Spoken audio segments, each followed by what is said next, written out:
All right, let's talk about something that so many of us will face: cataract surgery. If you or someone you love is on Medicare and looking at this procedure, you know that feeling, right? First, there's the relief. Finally, I can see clearly again. But then, bam, the anxiety about the cost hits you.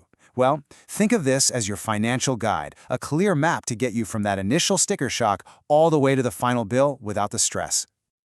So, picture this. A mom calls her son right after her doctor's appointment. The first thing she says is, "They almost charged me $9,000. Wow. If you're helping a parent navigate their health care, a sentence like that just makes your heart drop, doesn't it? It's that exact fear we're going to tackle head on. And that's our mission here today. We're going to take that real-life story, that moment of panic, and use it to build a clear, step-by-step plan. The goal? To turn that fear into confidence. Okay, let's kick things off. Section 1, the $8,000 surprise. This is that gut punch moment so many people experience. You know, you hear those magic words, "Oh, don't worry, Medicare covers it." But then they hand you a piece of paper with a number that looks more like the price of a car. So, what is going on here? So why does a supposedly covered procedure start with a bill that big? Well, here's the catch. Before your insurance even enters the picture, the surgery center gives you what's called a good faith estimate. And this thing can be, $3, $4, even $5,000 per eye. Think of it like the sticker price on a new car. It's the full, unloaded price designed to cover every possible thing. And yeah, it's pretty much guaranteed to make you panic. But here's the key. That is not your final bill. All right, moving on to Section 2, cracking the Medicare code. This is where we figure out how that scary big number gets whittled down to something that actually makes sense. Let's translate this Medicare alphabet soup into plain English. So for most folks on Medicare, Part B is the hero of this story. This is the part that covers medically necessary procedures you get done outside of a hospital stay. And cataract surgery fits that bill perfectly.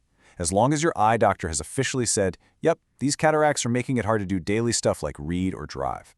Once that's on the record, Part B kicks in. And here it is. This is the most important number in this whole conversation: 80%. Once you've met your annual Part B deductible, which for 2025 is going to be $257, Medicare steps up and pays for 80% of the approved cost of the surgery. That means you're on the hook for the other 20%. That 80-20 split is absolutely crucial to understand. Okay, just look at this chart. This really shows you how much your specific plan matters. It's kind of wild, right? If you had no insurance, you're staring down thousands of dollars. But with just original Medicare Part B, that number plummets to maybe a few $100. Now, here's the real game changer. If you have a Medigap plan, that's the extra insurance you can buy to cover that 20% we just talked about, your cost for the basic surgery can be practically zero. And with a Medicare Advantage plan, it's usually just a simple flat copay. So think of this as your 60-second power-up checklist. Seriously, before you schedule anything, just run through these questions. Is the person enrolled in Part B? Did a doctor say it's necessary? Does the place actually take Medicare? Do you know about their other insurance, like Medigap or an Advantage plan? And do you get that the standard lens is covered, but the fancy ones are extra? Knowing the answers to these puts you in the driver's seat. All right, Section 3. The premium lens decision. Now, this is probably the biggest single financial choice you're going to make in this whole process. Why? Because you're not just taking something out. You're putting a new lens in that's going to be there for the rest of your life. So your choice really comes down to two paths. Path 1 is the standard lens. It's fantastic, it's fully covered by Medicare, and it's set for one distance, usually far away.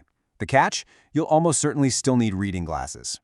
Path 2 is the premium lens. This is the upgrade. It can help you see at multiple distances and maybe, just maybe, let you ditch your glasses. But that freedom comes at a pretty steep price.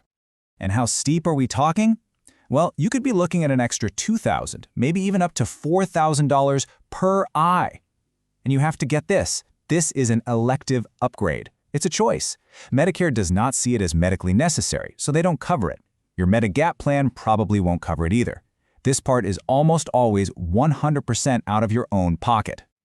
And that brings us back to the mom in our story. Her final take on it was, "I'd rather buy plane tickets than pay that much not to wear readers." And honestly, that just says it all, doesn't it? It's not about which lens is technically better. It's about what you value. Is ditching reading glasses worth the cost of a big trip? For some people, it's a definite yes. For others, like this mom, It's a hard pass. Okay, so we've sorted out the money side of things. Let's move into Section 4 and talk about what actually happens during the surgery and recovery. The procedure itself is crazy fast, like 15 minutes tops. But the recovery, well, that's more of a journey that takes a few weeks. This timeline gives you a great sense of what to expect, and honestly, recovery is usually more annoying than it is painful. Surgery day, that's all about rest. The first week is basically a blur of eye drops and no heavy lifting.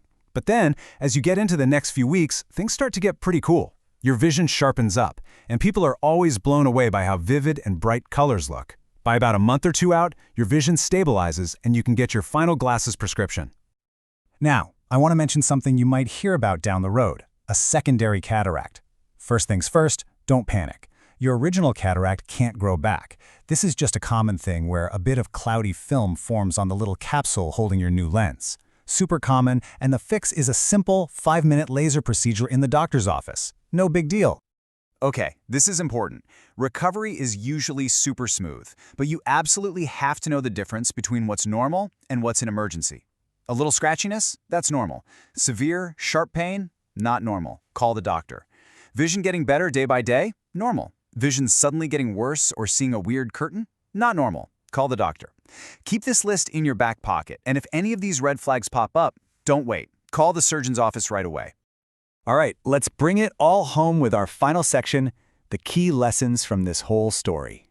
We're going to boil this entire journey down into the essential takeaways that will leave you feeling calm, cool, and collected. Okay, lesson number 1, that first scary number they show you, it's almost never the real number. Just breathe. Lesson 2, knowing your Medicare stuff, especially Part B and that 80-20 rule, is like a superpower. It really is.